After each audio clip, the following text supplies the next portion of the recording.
The lunar station Aegis shuddered as the first energy pulse swept across its outer sensors. Commander Reyes steadied herself against the command console, her scarred hands gripping metal edges as warning klaxons erupted throughout the station. "Damage report," she barked, eyes never leaving the main view screen where the alien vessels, if you could call those impossible geometries vessels, had begun to unfold into what could only be attack formations.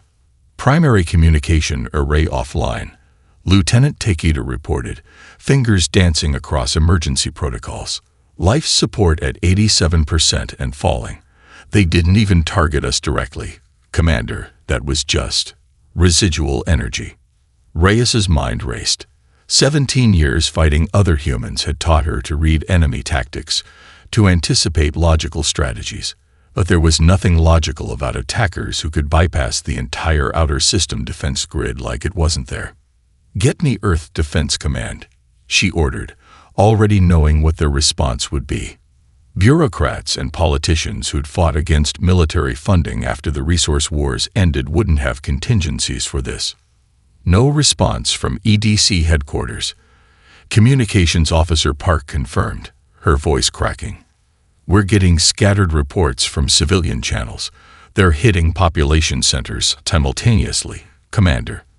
New York, Beijing, Lagos, Sydney." The tactical display painted an impossible picture, not just a dozen ships but hundreds, appearing in low orbit worldwide. This wasn't a probe or a warning shot. This was full-scale invasion. "Lieutenant, initiate emergency protocol Thermopylae," Rice said, her voice deadly calm, as she entered her command authorization. The name wasn't accidental. Named after ancient warriors who'd stood against impossible odds, the protocol was designed as a last resort. "Commander, that's not authorized without." "There's no one left to authorize it, Lieutenant." Rice cut him off, gesturing to the screens showing EDC headquarters, now a smoking crater in Geneva's landscape. "We're it." Emergency lights bathed the command center in crimson as hidden systems buried within the moon's regolith activated. Weapons platforms that technically violated 17 international treaties powered up. Experimental shield generators, quantum-entangled missiles, antimatter warheads. Technologies developed in secret after the resource wars, just in case humanity ever needed them. "Evacuate all non-essential personnel," Rice continued, ignoring the shocked expressions around her. "Reroute life support to weapon systems. And Lieutenant," she locked eyes with the young officer who'd been with her since the final days of the resource wars, "send a tight beam transmission to all surviving military outposts. Encryption protocol Sierra, Echo 7. "What's the message, Commander?" Rice turned back to the view screen, watching Earth's atmosphere ignite with alien weapons fire. Childhood memories flashed, running through Ecuadorian rainforests, her grandmother's stories of ancestors who fought Spanish conquistadors with nothing but jungle knowledge and desperation. The message is, remember Malinali. The ancient reference wouldn't mean anything to the aliens, but Earth's military leaders would understand, named for an indigenous woman who helped bring down an empire of conquerors from within.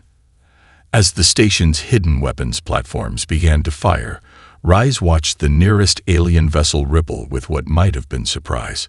Good. Let them feel it now. Soon enough, they'd learn what humans could really make them feel. "They think we're negligible," she whispered as the battle began. "Let's show them their mistake." Prisha Sharma's hands trembled as she pressed deeper into the drainage culvert beneath New Delhi's eastern sector. Above, the alien craft continued their methodical destruction, their weapons turning ancient temples and modern skyscrapers alike into molecular vapor. The acrid stench of burning plastics and worse things filled her lungs, but she'd stopped coughing hours ago. Survival meant silence now. "They're moving in a grid pattern," whispered Dr. Mehta, her physics teacher who dragged her from the school moments before it vanished in blinding light. His tablet, somehow still functioning, displayed a crude map of the city with moving red dots. Not random destruction. They're searching. 3 other survivors huddled in their makeshift shelter, a university student, an elderly Che vendor, and a police officer with an empty holster.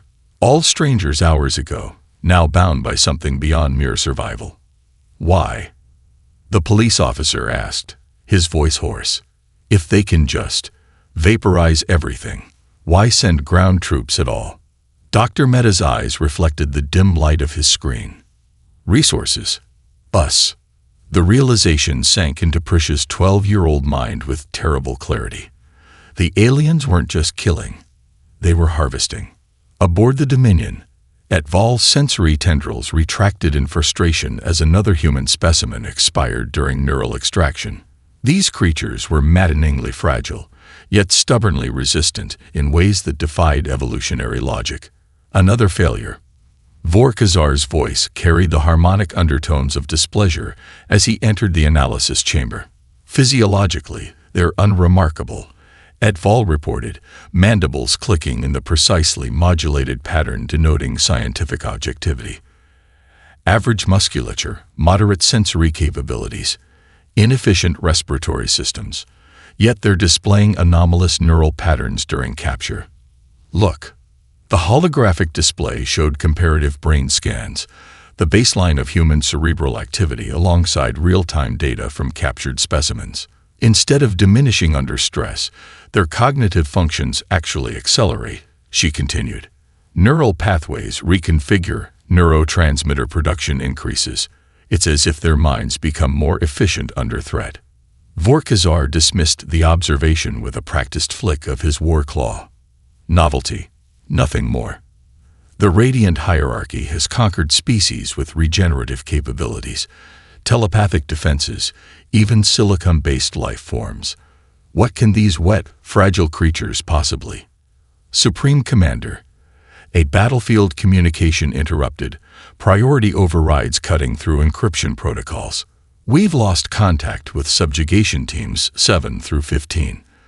All in different hemispheres. Vorkazar's compound eyes narrowed. Equipment malfunction. Solar radiation interference. Negative. Supreme Commander. Final transmissions indicate coordinated ambushes. These humans, they're using our own weapons against us. Impossible to determine how. Etval's scientific detachment wavered as she returned to her specimens. The neural patterns were shifting again, even in unconscious subjects, as if their brains were somehow learning while disabled. She initiated a deeper scan, detecting something she'd missed before. Trace evidence of neural adaptation occurring at unprecedented speeds. Supreme Commander, she began, her scientific training battling with growing unease. Request permission to adjust our conquest timeline. These humans require additional study before full-scale harvesting begins. Vorkazar's carapace darkened with annoyance. 17 worlds, scientist.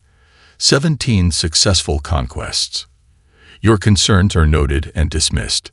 But as he turned to leave, his primary sensory antenna detected something unfamiliar. A minute shift in the emotional resonance field generated by his crew. Something none of them had experienced before. Doubt. The Shanghai tunnels smelled of mildew and fear. Commander Rice pressed forward, ignoring the throbbing pain in her shattered leg. The teenage guides, 3 boys and a girl none older than 16, moved with preternatural confidence through passages that hadn't appeared on any official map for a century. How much farther? Rice whispered to Li Jin, the oldest of the group, a 17-year-old whose eyes held the haunted look of someone who'd seen too much. 2 kilometers, he answered, his English precise despite the stress.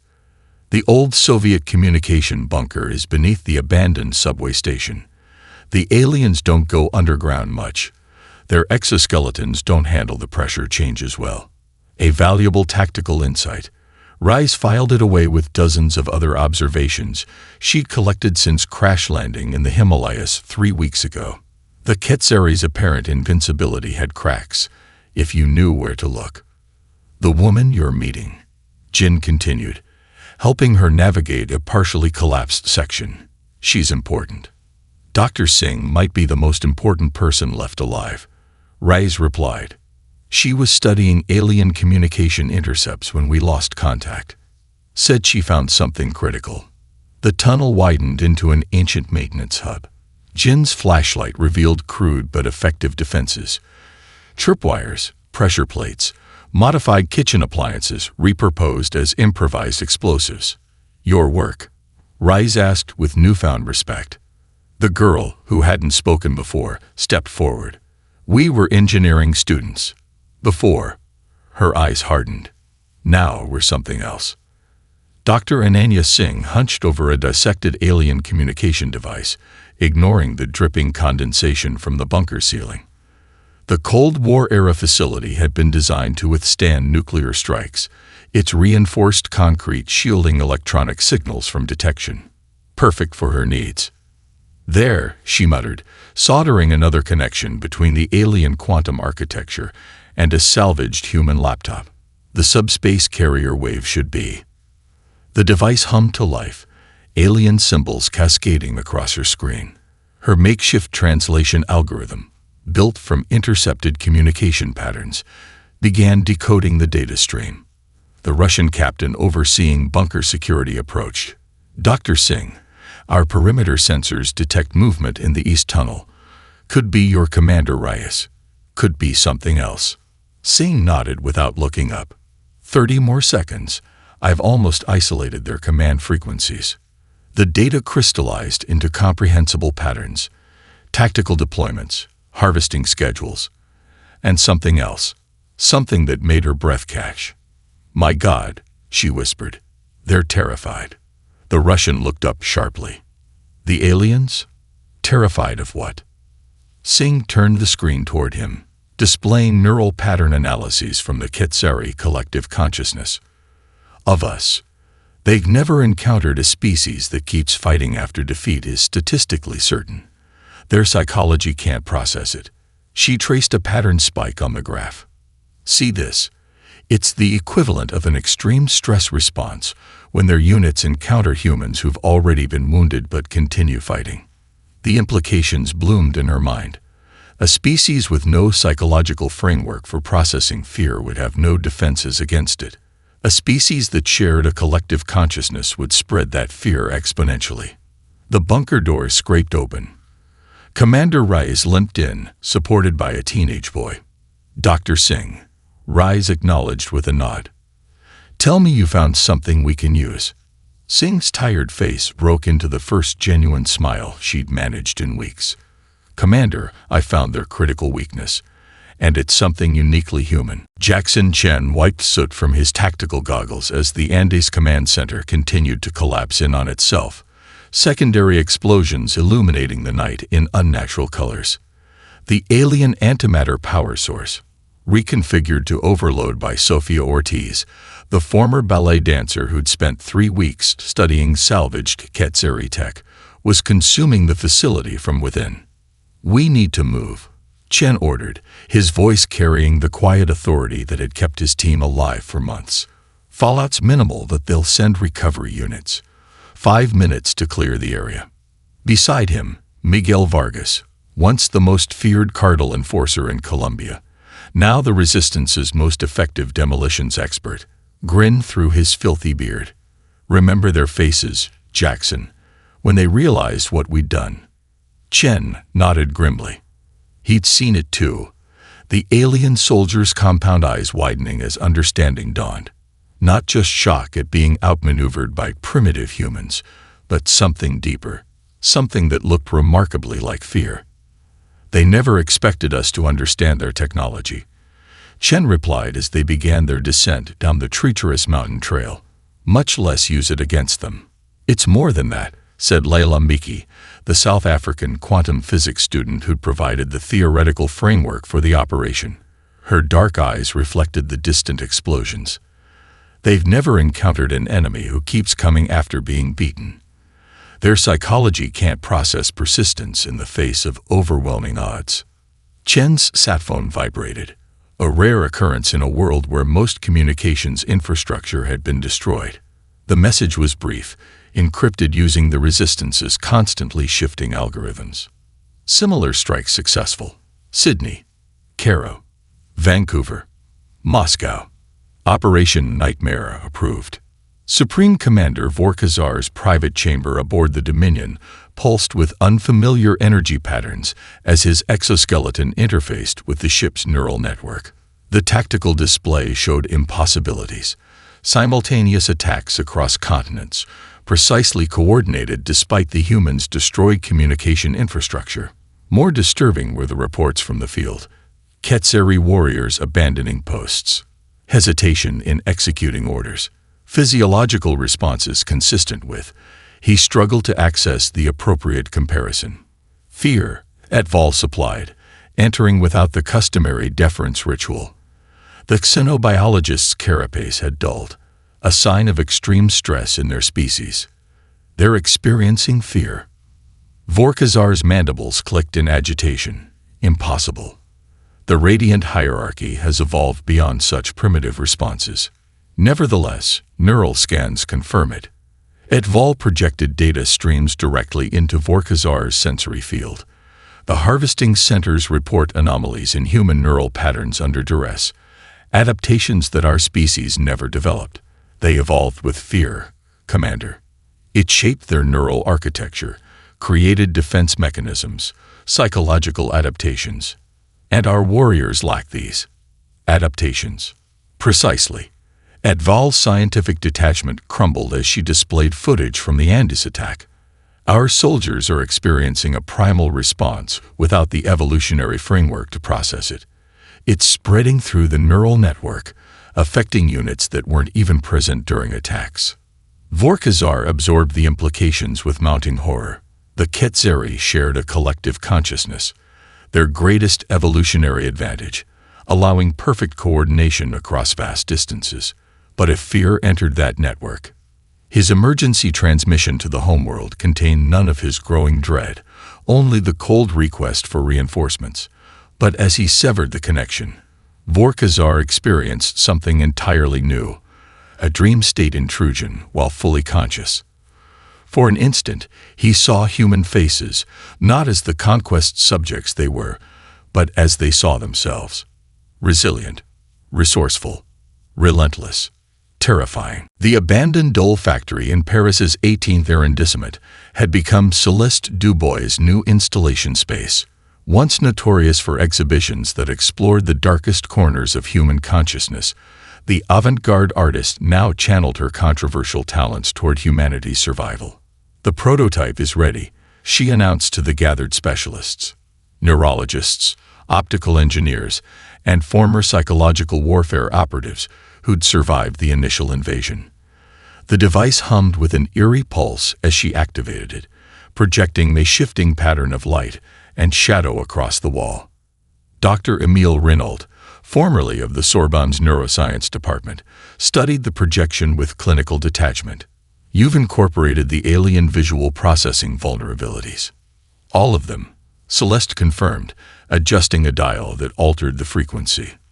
Their compound eyes process ultraviolet wavelengths differently than ours.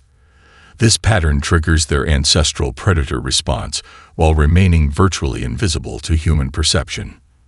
The projection shifted again, forming shapes that seemed to move even when stationary, creating an unsettling effect that made several humans in the room avert their eyes despite their immunity. We've replicated it on everything from handheld devices to building-sized projectors, Celeste continued. Deployment teams are ready in 12 cities. Lieutenant Moreau, their military liaison, nodded approvingly. Combined with the sound weapons from the Bollywood team and the chemical compounds from Berlin, we're attacking all their senses simultaneously. That's the key, Celeste emphasized, her artist's hands gesturing passionately. Not just fear, but inescapable, multi-sensory terror, the kind humans have been processing through art and storytelling for millennia. The Madagascar Communication Hub had once been a tourist resort overlooking the Indian Ocean. Now its pristine beaches were littered with makeshift defenses and the bodies of Ketseri soldiers who'd fallen to Dr. Singh's latest weaponized algorithm. They're adapting, Commander Reyes observed, watching through binoculars as the latest alien assault force approached with new shielding technology. Those barriers will block our sound-based weapons. Expected, Dr. Singh replied, her fingers flying across the hybrid human-alien interface she'd constructed. But they can't block everything simultaneously. Their neurological vulnerability remains constant. The assault team held position 30 meters from the perimeter, the closest the alien forces had come to the hub in 3 days of continuous attacks. Behind them, Singh's team worked frantically to complete the neural broadcast network connection. "Ready, Dr. Singh," called out Akira Tanaka, the teenage mathematical prodigy they'd rescued from a processing center in Kyoto. Database compilation complete. Singh took a deep breath, contemplating the ethical implications of what they were about to attempt. The compiled database contained the most disturbing imagery humanity had ever created. From medieval depictions of hell to modern psychological horror, digitally optimized to target Ketseri neural pathways, weaponizing art against a species with no evolutionary defense against fear. "Remember," she told her team, "we're not just attacking their bodies. We're attacking their collective consciousness itself." She activated the broadcast. For a moment, nothing happened. Then the alien assault force froze in unison. Several soldiers dropped their weapons. Others began firing wildly at nothing. Through her binoculars, Reyes watched as the commanding officer's exoskeleton vibrated at an increasing frequency until it cracked, green ichor seeping through the fractures. "It's working," Reyes whispered. "My God, it's actually working." In orbit above them, aboard the Dominion, Supreme Commander Vorkazar fell to his knees as the first true nightmare in Ketseri evolutionary history invaded his consciousness. Images no alien mind was equipped to process cascaded through the collective neural network, spreading exponentially from one mind to thousands. The terror had begun. The retrofitted subway car rocked gently as it sped through abandoned tunnels beneath Manhattan. Commander Reyes studied the three-dimensional hologram of the former United Nations Plaza, now transformed into the crystalline spires of the Ketseri Earth headquarters. Major Yoshida's assessment was accurate. A frontal assault would be suicide, but they needed what was inside. Their central database contains the shield frequencies for the entire invasion fleet, Reyes explained to the assembled team leaders. Without it, our reverse-engineered weapons remain ineffective against their capital ships. Dr. Singh, her face gaunt from weeks without proper rest, manipulated the hologram to highlight a subterranean access point. "Our intelligence indicates Vorkazar himself oversees the central command node. The psychological warfare has affected him, but he's implemented neural buffers to maintain function." Colonel Mbiki frowned. "If he's protected against our best weapon." "Not protected," Singh corrected. "Merely resistant. Think of it as the difference between a vaccine and an immunity. He can function despite the fear, but it's still affecting him. Degrading decision-making, increasing paranoia." Jackson Chen, freshly arrived from South America, studied the approach vectors. "We could use that paranoia. Create multiple diversionary attacks. Make him spread his forces thin." Reyes nodded. "We'll need something spectacular enough to draw attention, but not so threatening that he abandons the headquarters." A slow smile spread across Chen's face. "I have just the thing." Central Park had become an alien biological research zone. Its once green expanses now dotted with crystalline structures housing experiments too horrific to contemplate. The perfect staging ground for Chen's diversion. As midnight approached, his team activated the devices Celeste Dubois had shipped from Paris, holographic projectors modified with Ketseri visual processing algorithms. The park erupted with enormous spectral figures. Human warriors 30 meters tall, their forms composed of flickering light patterns specifically calibrated to trigger alien fear responses. The effect was immediate. Ketseri soldiers abandoned their posts, firing wildly at apparitions that couldn't be harmed. Emergency signals flooded the alien command network, drawing reinforcements from across Manhattan. Meanwhile, beneath the city, Reyes led her infiltration team through maintenance tunnels that predated the alien invasion. The 8 operatives moved with practiced silence, the best survivors Earth had to offer. Dr. Singh followed, carrying equipment essential for accessing the alien database. "Proximity alert," whispered Lieutenant Diaz, their point person. "Heavy patrol ahead." Rice signaled the team to hold position as she crept forward to assess. 6 Ketzeri warriors guarded a junction, their exoskeletons enhanced with newer modifications, evidence that they were adapting to human tactics. "We can't avoid them," she told her team. "And we can't alert the command center." Singh removed a small device from her pack, one of their few remaining sonic disruptors, calibrated to the specific resonance frequency of Ketzeri neural pathways. "This will temporarily paralyze them, but at this range, the effect lasts only 20 seconds. "That's all we need," Rise replied, unsheathing the makeshift weapon she'd fashioned from a fallen alien's limb. The irony wasn't lost on her. Using their own body parts against them had proven strangely effective, as if the aliens couldn't comprehend the psychological implications. She nodded to Singh. "Now." The device emitted a pulse inaudible to human ears. The effect on the aliens was immediate. They froze in place, their compound eyes dilating with what humans had learned to recognize as their expression of terror. 20 seconds, 6 aliens, 8 humans with improvised weapons. The math was simple. The execution was not. The bridge of the Terra Nova hummed with nervous energy as Earth's makeshift fleet took position near Saturn's rings.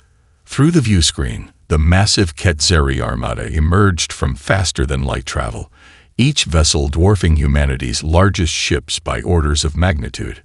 Akira Tanaka's hands trembled slightly as they danced across the navigation controls.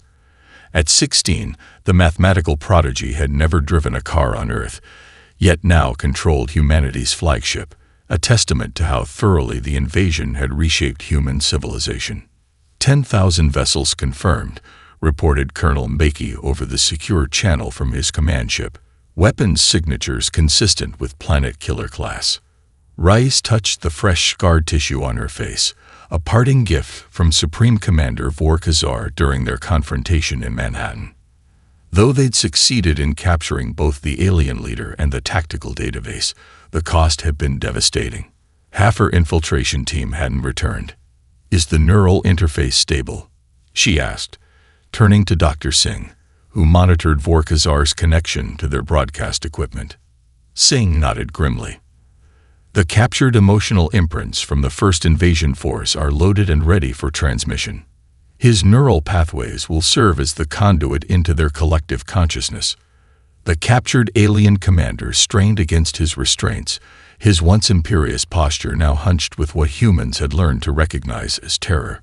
His compound eyes reflected the approaching armada, reinforcements he'd summoned in desperation, not understanding they would become vectors for humanity's most devastating weapon. "You cannot comprehend what you do," Vorkazar hissed, his translator struggling with concepts his language had never needed to express. "To inflict such sensations across an entire consciousness network, it is obscene.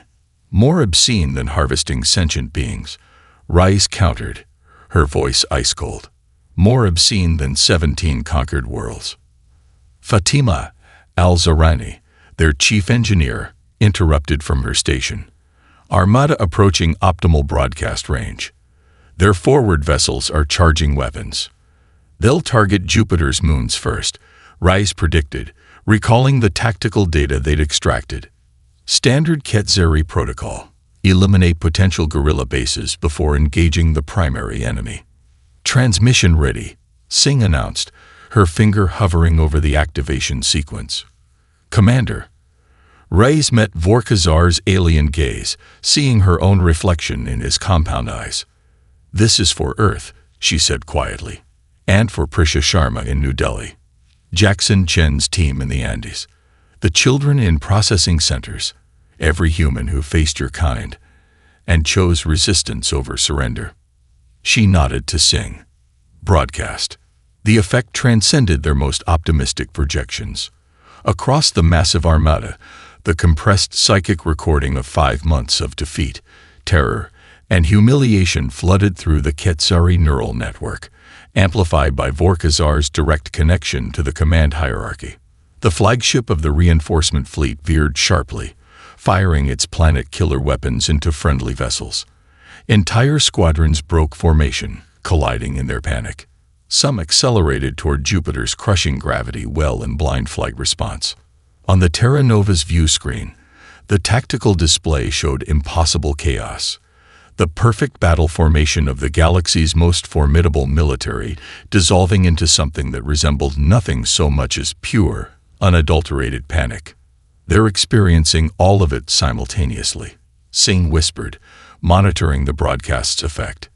Every failure, every moment of incomprehension when humans refuse to break, every shattered certainty. Reyes opened a channel to Earth's small fleet. All vessels, advance. Herd protocol.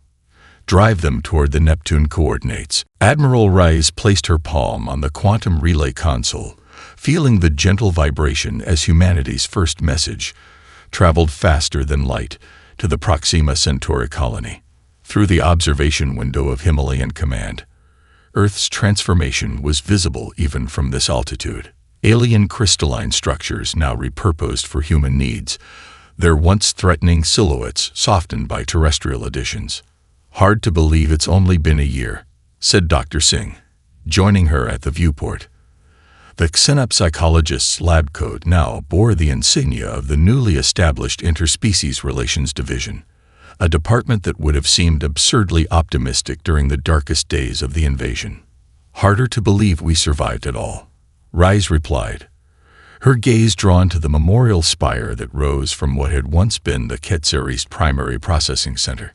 2 billion humans lost, a number that still haunted her dreams. The laboratory doors slid open as Lieutenant Akira Tanaka, no longer a teenager but a commissioned officer in Earth's fledgling space navy, entered with their unusual guest. The Ketzeri stood nearly 2 meters tall, its exoskeleton painted with intricate patterns of blue and gold, colors that held no significance in its species' history, but had been chosen by the individual itself. Ambassador et al., Reyes acknowledged with a formal nod. Your request for audience was unexpected. The former xenobiologist's mandibles clicked in what they had learned was a gesture of respect. Admiral Reyes, Dr. Singh, I bring news from the rehabilitation enclaves. 37 more of my kind have developed individual consciousness patterns, separating from the collective. Singh's eyes widened. That's double last month's emergence rate. Indeed. Et al.'s translator conveyed a tone that might have been pride. The neural plasticity increases exponentially once the connection to the hierarchy is severed. We are becoming. The implications were profound.